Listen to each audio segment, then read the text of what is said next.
to their selective criminality. Now, why is it that leaders from the global south can be criminalized internationally, while Western leaders responsible for wars, coups, or mass civilian deaths are never subjected to the same treatment? Is it our failure not to do so, or what?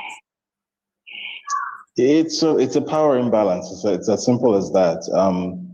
What we know as international law, the entire infrastructure of the post-World War II planet as we know it, is an infrastructure that was put together for the benefit of those who were in power at the end of the war. Let's be under no illusions about that. The purpose of international law was never to deliver justice to people, to Africans. That was never the goal of international law as we know it.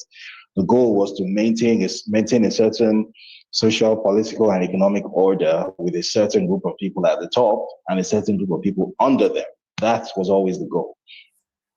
That is why the ICC or the ICJ or the UN and all these other bodies and parastatal, supranational institutions, all of these things, none of them has ever been able to use their teeth against a significant Western actor. It has never happened. You've never seen, the closest that they've come to that was when the ICC issued an arrest warrant for Benjamin Netanyahu, which I think that arrest warrant is nearly 2 years old now. It's never been honored, and the man still travels all over the world freely. Nothing happened to him. And then the ICC judges who issued the warrant all got sanctioned. Right? The chief prosecutor of the ICC, Karim Khan, doesn't have access to a bank account right now as we're speaking because of US sanctions. Right? He's not even a US citizen or a US resident. He's a British citizen. But because of US sanctions, banks in Britain will not do business with him. He's not allowed to have a life in any conventional way that you're familiar with. It's not allowed. He can't use a Netflix account. He can't use an Uber. He can't, think of any random thing he can do. He can't make a purchase with his card because Visa and MasterCard are subject to US sanctions. And all that is happening to him because he was responsible for issuing an arrest warrant against a Western war criminal, Benjamin Milikowski, aka Netanyahu, right? So that's the reality of the world that we live in. There's a very famous quote from a Nigerian acquaintance of mine, Doye Alfred. He said, slavery was legal, colonialism was legal. Legality is a construct of power, not justice. Right. And I think it's very important for us to always remember this. So when things like this happen, we're not sort of taken aback or caught flat-footed. We should kind of expect this to happen, that this is how the world, in fact, has always functioned. And for whatever reason, we just seem to be noticing it now. Let's dwell on this criminality thing and the narrative that they have created around it. It's not about drugs, is it? Like, are we witnessing the use of criminal law as a modern instrument of regime change, like replacing the older ones, more visible forms of intervention? No, I think that would be overthinking it. I think even they don't really expect you to believe that this is about drugs or about drug cartels. Nobody believes it. They don't believe it. They don't really expect you to believe it. As I said, the goal of this is to basically send a psychological message to you. It's psychological terrorism, right? It's state terrorism. The goal is to show that resistance is futile, right? So whoever you are, you think you are in resistance to the empire, you speak up loudly, you have a voice, you organize boycotts, you do political organizing, you speak out very strongly, you have a social media following, you write, you speak, whatever it is that you do.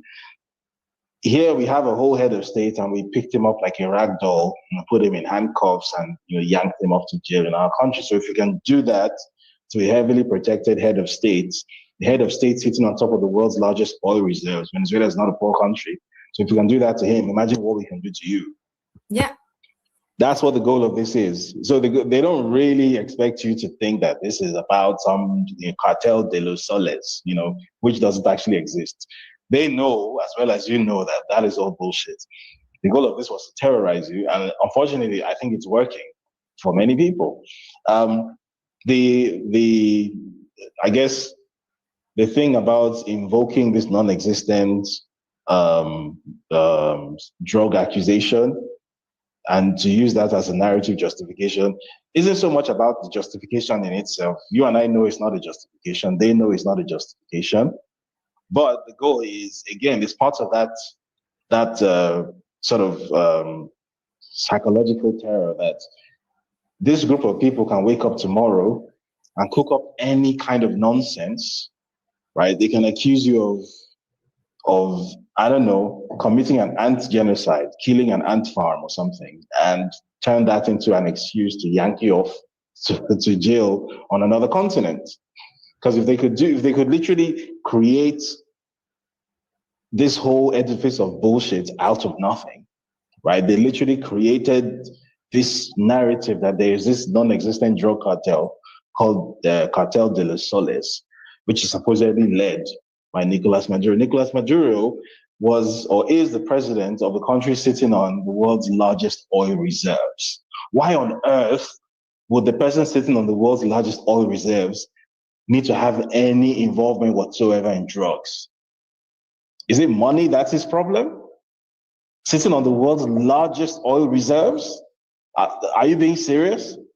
So of course they know that this is all nonsense and they don't expect you to believe it, but they expect you to be terrified at the implication that someone can create a mountain of bullshit, wake up on the wrong side of the bed, create this mountain of nonsense and use it, no matter how fatuous a justification it is, and no matter how tenuous and just non-credible and not believable, and use it as a justification to just basically turn your life upside down and do so in a very public and very humiliating manner. And you're supposed to be terrified. It's yeah, absolutely. It seems that it's like a consented arrangement that this domestic US law is now being enforced globally as if it is arranged. Now, if that is so, then this powerful state, the fact that the powerful state can unilaterally criminalize and pursue foreign leaders, what stops this from becoming a standard practice? Nothing. Nothing stops it. However, the caveat to that is, I don't think that they expect to get away with this a second time. I think, again, it all boils down to the psychological impact of this that they expect it to have. This is all a game of risk for them. And let's also be clear about something. If they were all powerful, you wouldn't have any doubt in your mind. You would know because they would show it. So the fact that there's any doubt at all about their supposed, invincibility is in and of itself proof that they are not invincible. This is all a game of risk. The purpose of the game of risk is to present, say you have a stack of cards which add up to 9, right? The purpose of risk is to present them in such a way that your opponent believes that they are 90 instead of 9. That's the purpose of a game of risk. You're setting yourself up to look a lot more formidable than you actually are, and then you bank on the fear or the caution of your opponents to keep them from bursting your bubble. That's the purpose of the game of risk. And if you do that successfully enough, you essentially help your opponents to defeat themselves, right? Because you don't actually have anything, but you're just using psychology against them. That's what risk is. I think that's exactly what they're doing here. So they don't expect that this is something that they can repeat ad infinitum. If it was, they would have already done it. If it was in their power, if it were in their power, it's not just Nicolas Maduro that would have happened to. It would have happened to Nicolas Maduro. It would have happened to the Cuban head of state. It would have happened to the Colombian head of state. There'd be like 6 heads of state who would be like, if they really had that power, that's what would have happened. Right? They don't. And they're not going to, they're not going to be, well, they weren't lucky. This was a very well-planned operation. But lightning is not going to strike twice in the same place. However, they don't expect you to know that. Again, it's that psychological implication that they're planting in your mind. If this could happen to Maduro, who says it can't happen to me? And therefore, as a result, I'm going to pipe down. I'm going to become subservient. I'm going to shut up. I'm going to do what I'm told by the empire, because this empire that I thought was dying and on its way down clearly still has this, incredible amount of power. And, I misjudged them by thinking that they're becoming weaker. That's what the purpose of this is. So on paper, yes, they absolutely can get away with this. On paper, in practice, not so much, right? There are certain cards that you play and there are certain buttons you push. You can only push once. And once you've pushed it, which is, again, it's kind of like how the game of Risk is played. There are certain moves you make, you can't repeat. So you just have to hope that once you make this move, once you play this Hail Mary, this Joker card, you have to hope that your opponent takes the bait. Now, if your opponent does not take the bait, and if your opponent actually insists on bursting your bubble or calling your bluff, then you are completely screwed. So that's kind of where we are right now. We're not sure how the rest of the world is going to respond to this, particularly Africa, because we're speaking from an African point of view. So that brings me to my next question. So